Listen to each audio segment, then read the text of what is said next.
बाजार में पहुंचकर घीसू बोला, लकड़ी तो उसे जलाने भर को मिल गई है, क्यों माधव?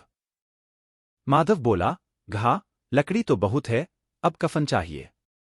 तो चलो, कोई हल्का सा कफन ले लें। हाँ, और क्या? लाश उठते उठते रात हो जाएगी। रात को कफन कौन देखता है? कैसा बुरा रिवाज है कि जिसे जीते जी तन ढाकने को चीथड़ा भी न मिले, उसे मरने पर नया कफन चाहिए। कफन लाश के साथ जल ही तो जाता है। और क्या रखा रहता है? यही 5 रुपए पहले मिलते तो कुछ दवा दारू कर लेते। दोनों एक दूसरे के मन की बात ताड़ रहे थे। बाजार में इधर उधर घूमते रहे। कभी इस बाजार की दुकान पर गए, कभी उसकी दुकान पर। तरह तरह के कपड़े, रेशमी और सूती देखे, मगर कुछ चंचा नहीं। यहां तक कि शाम हो गई। तब दोनों न जाने किस दैवी प्रेरणा से एक मधुशाला के सामने जा पहुंचे और जैसे किसी पूर्व निश्चित व्यवस्था से अंदर चले गए। वहां जरा देर तक दोनों असमंजस में खड़े रहे। फिर घीसू ने गद्दी के सामने जाकर कहा, साहू जी, एक बोतल हमें भी देना। उसके बाद कुछ चिखौना आया, तली हुई मछली आई और दोनों बरामदे में बैठकर शांतिपूर्वक पीने लगे। कई कुज्जिया ताबड़तोड़ पीने के बाद दोनों सरूर में आ गए। घीसू बोला, कफन लगाने से क्या मिलता? आखिर जल ही तो जाता। कुछ बहू के साथ तो न जाता। माधव आसमान की तरफ देखकर बोला, मानो देवताओं को अपनी निष्पापता का साक्षी बना रहा हो। दुनिया का दस्तूर है, नहीं लोग बामनों को हजारों रुपए क्यों दे देते हैं? कौन देखता है, परलोक में मिलता है या नहीं? बड़े आदमियों के पास धन है, फूंके। हमारे पास फूकने को क्या है? लेकिन लोगों को जवाब क्या दोगे? लोग पूछेंगे नहीं, कफन कहाँ है? घीसू हंसा, गबे, कह देंगे कि रुपए कमर से खिसक गए। बहुत ढूंढा, मिले नहीं। लोगों को विश्वास न आएगा, लेकिन फिर वही रुपए देंगे। माधव भी हंसा, इस अनपेक्षित सौभाग्य पर बोला, बड़ी अच्छी थी बेचारी। मरी तो खूब खिला पिलाकर। आधी बोतल से ज्यादा उड़ गई। घीसू ने 2 सेर पूरियां मंगाई। चटनी, अचार, कलेजिया। शराबखाने के सामने ही दुकान थी। माधव लपककर 2 पत्तलों में सारे सामान ले आया। पूरा 1.5 रुपया खर्च हो गया। सिर्फ थोड़े से पैसे बच रहे। दोनों इस वक्त इस शान में बैठे पूरियां खा रहे थे जैसे जंगल में कोई शेर अपना शिकार उड़ा रहा हो।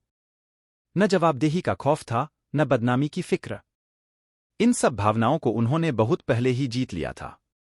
घीसू दार्शनिक भाव से बोला, हमारी आत्मा प्रसन्न हो रही है तो क्या उसे पुण्य न होगा? माधव ने श्रद्धा से सिर झुकाकर तस्दीक की, जरूर से जरूर होगा। भगवान, तुम अंतर्यामी हो। उसे बैकुंठ ले जाना। हम दोनों हृदय से आशीर्वाद दे रहे हैं। आज जो भोजन मिला वह कभी उम्र भर न मिला था। एक क्षण के बाद माधव के मन में एक शंका जागी।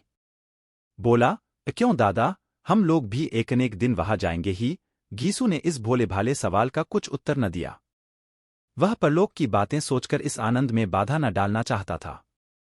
जो वहां हम लोगों से पूछे कि तुमने हमें कफन क्यों नहीं दिया तो क्या कहोगे? कहेंगे तुम्हारा सिर। पूछेगी तो जरूर। तू कैसे जानता है कि उसे कफन न मिलेगा? तू मुझे ऐसा गधा समझता है? 60 साल क्या दुनिया में घास खोदता रहा हूं? उसको कफन मिलेगा और बहुत अच्छा मिलेगा। माधव को विश्वास न आया। बोला, कौन देगा? रुपए तो तुमने चट कर दिए। वह तो मुझसे पूछेगी। उसकी मांग में तो सेंदूर मैंने डाला था। कौन देगा, बताते क्यों नहीं? वही लोग देंगे जिन्होंने अब की दिया। हाँ, अब की रुपए हमारे हाथ न आएंगे। ज्यों-ज्यों अंधेरा बढ़ता था और सितारों की चमक तेज होती थी, मधुशाला की रौनक भी बढ़ती जाती थी।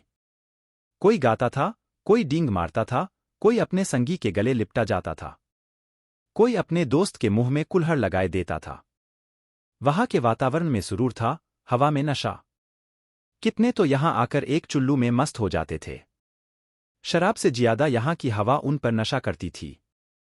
जीवन की बाधाएं यहां खींच लाती थीं और कुछ देर के लिए यह भूल जाते थे कि वे जीते हैं या मरते हैं, या न जीते हैं न मरते हैं।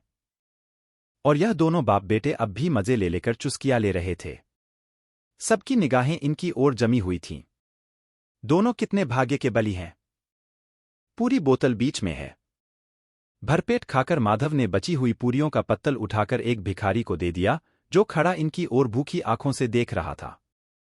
और देने के गौरव, आनंद और उल्लास का अपने जीवन में पहली बार अनुभव किया।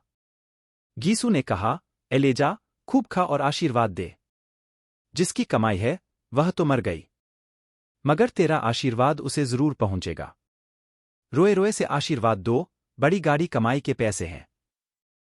माधव ने फिर आसमान की तरफ देखकर कहा, वह बैकुंठ में जाएगी दादा, बैकुंठ की रानी बनेगी। गीसू खड़ा हो गया और जैसे उल्लास की लहरों में तैरता हुआ बोला, घा, बेटा बैकुंठ में जाएगी। किसी को सताया नहीं, किसी को दबाया नहीं। मरते मरते हमारी जिंदगी की सबसे बड़ी लालसा पूरी कर गई। वह न बैकुंठ जाएगी तो क्या ये मोटे मोटे लोग जाएंगे, जो गरीबों को दोनों हाथों से लूटते हैं और अपने पाप को धोने के लिए गंगा में नहाते हैं और मंदिरों में जल चढ़ाते हैं। श्रद्धालुता का यह रंग तुरंत ही बदल गया। अस्थिरता नशे की खासियत है। दुख और निराशा का दौरा हुआ। माधव बोला, मगर दादा, बेचारी ने जिंदगी में बड़ा दुख भोगा। कितना दुख झेलकर मरी। वह आंखों पर हाथ रखकर रोने लगा, चीखें मार मार कर। गीसू ने समझाया, क्यों रोता है बेटा, खुश हो कि वह मायाजाल से मुक्त हो गई, जंजाल से छूट गई। बड़ी भाग्यवान थी, जो इतनी जल्द मायामोह के बंधन तोड़ दिए। और दोनों खड़े होकर गाने लगे, ठगिनी क्यों नैना झमकावे, ठगिनी। पियक्कड़ों की आंखें इनकी ओर लगी हुई थीं और यह दोनों अपने दिल में मस्त गाए जाते थे। फिर दोनों नाचने लगे, उछले भी, कूदे भी, गिरे भी, मटके भी, भाव भी बताए, अभिनय भी किए, और आखिर नशे में मदमस्त होकर वहीं गिर पड़े।